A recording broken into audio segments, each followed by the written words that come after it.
E aí, gente, beleza? No vídeo de hoje a gente vai estar falando sobre o nível 47 das Backrooms, The Other Wood, ou a madeira de cobra. Dificuldade de sobrevivência 3, levemente não seguro, contagem média de entidades. O nível 47 é uma floresta temperada, composta por árvores de folha caduca e coníferas. Muitas dessas árvores ascendem 30 metros de altura e parecem ter centenas ou milhares de anos. Musgo verde espesso e líquenes cobrem a maior parte das superfícies adequadas para seu crescimento. Durante o dia, a floresta é uniformemente coberta por uma névoa espessa e úmida, e nunca foi observada luz solar direta. A cada noite, no entanto, a névoa se dissipará, revelando a lua cheia. Essa lua parece visualmente idêntica à lua das Frontrooms, embora várias vezes mais próxima e com o lado oposto voltado para o nível 47. O lado escuro da lua, que a gente conhece, está voltado para o nível 47, não o lado que conhecemos. As estrelas e a Via Láctea também são visíveis, mas não correspondem a nenhuma constelação visível nas Frontrooms. Embora raras, auroras brancas prateadas foram vistas ocasionalmente. O mapeamento do nível provou ser impossível devido a distorções exageradas do espaço-tempo, além da topologia não linear e não euclidiana, que é comum nos Backrooms e também está presente aqui. Qualquer parte da floresta que não esteja sob observação direta parece estar em um estado de superposição entre todos os estados possíveis, e não existe em um estado fixo a menos que seja visto. Devido à natureza relativamente homogênea da floresta, essas mudanças são tipicamente sutis e não imediatamente perceptíveis. Esse efeito costuma ser extremamente perturbador para novos andarilhos, que frequentemente duvidam de seus próprios pensamentos antes de duvidar da estabilidade da realidade externa. Parece também que o tempo é suspenso quando os objetos estão nesse estado de superposição, quando não estão sendo observados. E entrar neste estado de superposição geralmente reverte qualquer dano ou alterações que um objeto pode ter sofrido enquanto estava sendo observado. Isso significa que qualquer fogueira ou ferramenta e armas improvisadas geralmente desaparecem ou voltam a um estado anterior quando a observação direta é interrompida, complicando a tentativa de sobrevivência no nível, embora nem sempre aconteça, mas é o caso da maior parte das vezes. Fluxo de água e outras fontes naturais de água são comuns no nível 47 e geralmente são seguras para o consumo. Os cogumelos são a fonte de alimento mais abundante nesse nível, embora algumas espécies sejam venenosas ou alucinógenas, e a documentação de todas as espécies nativas seja incompleta. Entidades do nível 47. O nível 47 suporta uma grande e diversa população de inúmeras espécies de cobras, que se alimentam de pequenos pássaros, mamíferos e anfíbios. Embora nem todas as espécies sejam conhecidas pela ciência, nenhuma delas parece ser anômala, com uma notável exceção. Ferir ou matar qualquer uma dessas cobras resultará no aparecimento imediato de uma titanoboa carmesim brilhante, referida pelos habitantes como The Great Old Adder, ou simplesmente Great Adder, que então irá caçar e devorar quem atacou a cobra. E bom, isso explica o nome do nível. Otherwood, a junção das palavras Other e Wood. Other pode ser traduzido como víbora ou cobra, e Wood, madeira. E o nome dessa entidade em português seria algo como a grande e velha víbora ou a grande e velha cobra, mas a tradução deve ser referida como cobra e não como víbora. Afinal, a titanoboa citada é uma espécie de cobra que foi extinta há muito tempo. E quando eu digo cobra, eu digo serpente. E bom, por um tempo eu estudei sobre cobras, por puro interesse pessoal. E como o nome dessa daí diz, titanoboa, das palavras titano, de titã, algo grande, e boa, que é da espécie de cobras nomeada boa, o que diz que é uma cobra muito grande do gênero boa. As cobras do gênero boa são conhecidas por não possuírem veneno. Elas matam as suas presas se enrolando nelas e apertando, assim as esmagando para depois consumir. Por conta disso, você imagina que essas cobras têm corpos mais robustos e grandes, porque elas precisam de mais força, diferente das cobras que têm veneno. As jiboias e sucuris são do gênero boa, por isso elas são tão grandes, e elas não possuem veneno, e matam se enrolando nas vítimas. A titanoboa é desse gênero, e isso é logicamente totalmente diferente das víboras. Afinal, as víboras têm um corpo menor e possuem veneno, e matam por ele, não se enrolando. Por isso eu digo que a tradução de Adder neste contexto se refere à cobra e não à víbora, porque as titanoboas são tudo menos víboras. E bom, se você quiser mais detalhes sobre isso, eu vou estar recomendando um vídeo que eu nunca achei que eu ia estar recomendando nos vídeos de Backrooms, que é o primeiro vídeo que a gente tem aqui no canal, um vídeo que eu lancei há muito tempo atrás, que é a diferença de cobras, serpentes e víboras. E bom, se você quiser entender um pouco mais sobre a diferença de cobras e serpentes, que é um pouco importante para entender o que eu farei agora atrás também, você pode dar uma olhada lá naquele vídeo. Enfim, tô usando cobra por causa que é o termo mais popular, mas serpente seria o termo mais certo. À noite, bandos de grandes canídeos pretos tornam-se ativos e atacam com humanos se tiverem a oportunidade. Esses canídeos, às vezes chamados de Black Shucks ou Otherwood Wolves, parecem usar a natureza anômala da floresta ao seu favor. Seus uivos longos e sinistros viajam por quilômetros. Servem como chamado para os outros membros do seu bando. Quando um indivíduo do bando encontra uma presa, eles não a perdem de vista, até que o resto do grupo chegue. Isso normalmente resulta nele seguindo sua presa de perto por um período prolongado de tempo, sem nunca atacar, simplesmente aterrorizando-os, até o ponto que seu bando chega e acontece a execução. Os próprios Shucks também parecem ser capazes de se deslocar distâncias curtas quando não estão sendo observados por suas presas, embora de maneira muito mais controlada que a flora. Basicamente, ele usa o mesmo efeito da floresta, do estado de superposição, quando não estão sendo observados. Ele usa isso para se deslocar mais rápido, como se ele pegasse impulso no bug, entre aspas, da floresta, que é o estado de superposição quando você não está olhando para ela. E é isso que a Wiki quis dizer anteriormente com os lobos usam os efeitos anômalos do nível a seu favor. Andarilhos que forem perseguidos por Black Shucks devem escalar as árvores mais altas disponíveis. Esperar pelo amanhecer é a melhor tática para a sobrevivência nesse nível, já que os Shucks nunca foram encontrados durante o dia e sempre parecem retornar às suas tocas antes do amanhecer. Por isso também é aconselhável dormir nas árvores e evitar chamar atenção durante a noite. Além dos andarilhos, a principal presa dos Shucks parece uma subespécie de alce irlandês endêmica do nível 47. Alces e corças com filhotes podem ser altamente agressivos. Se encontrado, interrompa a linha de visão imediatamente para evitar um ataque. Observe que essa tática é ineficaz ao tentar fugir dos Black Shucks, já que quando você não olha para eles, eles podem ficar até mais rápidos, usando a superposição. Os andarilhos não devem tentar caçar os alces, a menos que tenham um poder de fogo para derrubá-los com um tiro, pois podem ser extremamente perigosos quando ameaçados ou enfurecidos. Dei uma pesquisada no nome Black Shucks e vi que são parte do folclore britânico, ou algo assim. Seriam cães pretos fantasmagóricos. Sobre os outros animais, o alce e a corça, o alce irlandês citado, quando pesquisado, fala que ele é uma espécie extinta. Ele era um tico menor que os alces atuais, mas ele também tinha chifres muito maiores. E sobre a corça, nada foi especificado, então presume-se que são as corças comuns que conhecemos, colônias do nível 47. Alguns andarilhos encontram uma única trilha, sinuosa, atravessando a floresta. A trilha, embora ainda não linear e não euclidiana, não é afetada pelo estado de superposição e não desaparecerá uma vez localizada. Os andarilhos que encontram essa trilha tendem a seguir naturalmente na esperança de que ela conduza a uma saída ou para algum ponto de interesse. Alguns o seguem por dias, até serem forçados a abandoná-la por estarem sem água e nunca chegam a lugar nenhum. Outros andarilhos afirmam que a trilha terminava em uma clareira, depois de seguir por apenas 11 km.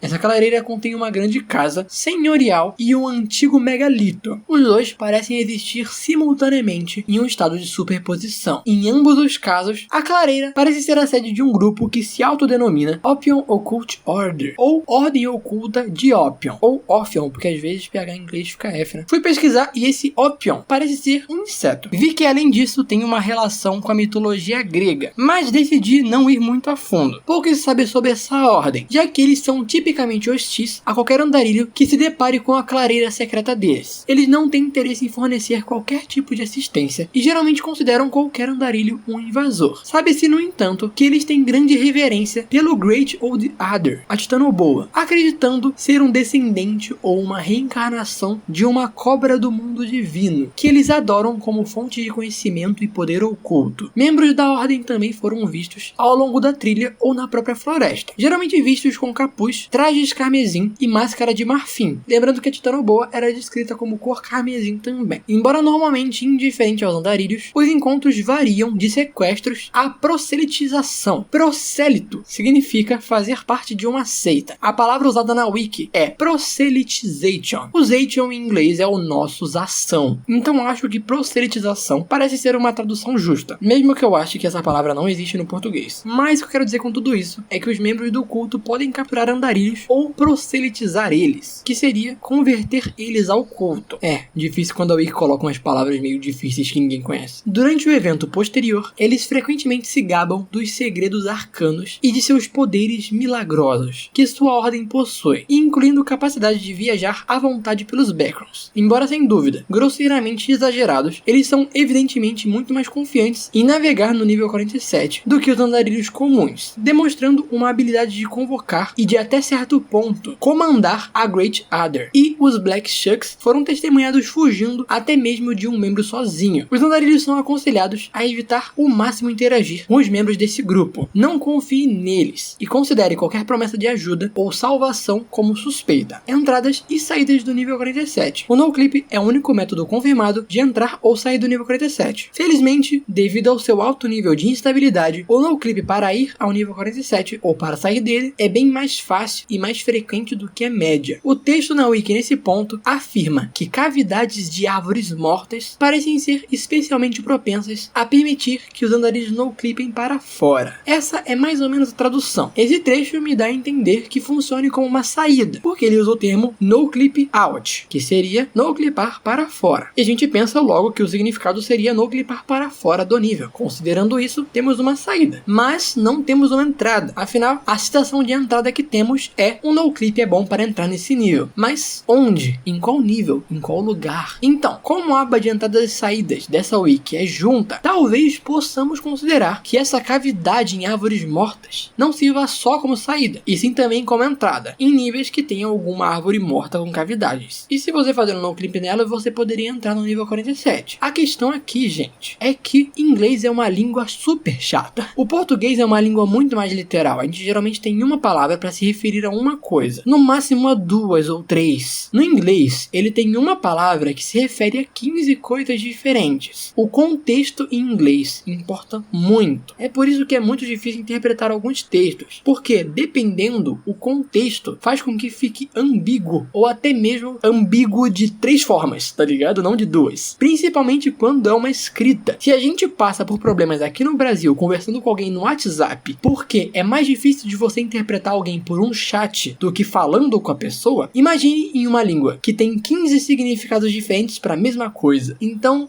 temos essas duas interpretações. Você pode levar em consideração a que você achar melhor. Afinal, a gente não vai ter o criador da wiki para responder pra gente o que ele quis dizer. O contexto de entradas e saídas estarem juntas faz com que isso fique meio ambíguo. A gente não sabe se serve exatamente apenas como saída, ou se também poderia servir como entrada, afinal tá tudo junto. Enfim, complicado. Além disso, os membros do Open Occult Order demonstram a habilidade de direcionar a trilha e afirmam que é possível direcioná-la ou convocá-la para pontos específicos de NoClip. Um membro chegou a afirmar que era possível alcançar as Frontrooms usando esse método, mas ele foi imediatamente silenciado pelo resto do grupo. O andarilho que estava falando com eles suspeitou que isso fosse um truque deliberado para aumentar as suas esperanças e baixar a sua guarda. Bom, aparentemente o que eles quiseram dizer com aquele monte de asneira lá, de é possível direcionar e convocar a trilha para pontos específicos de NoClip, provavelmente o que eles querem dizer é que eles conseguem sair para qualquer nível fazendo isso, já que ele falou que pode ir até para as Frontrooms. E já que foi dito anteriormente na wiki que esse grupo tem a capacidade de se locomover pelos backrooms com certa facilidade, faz sentido.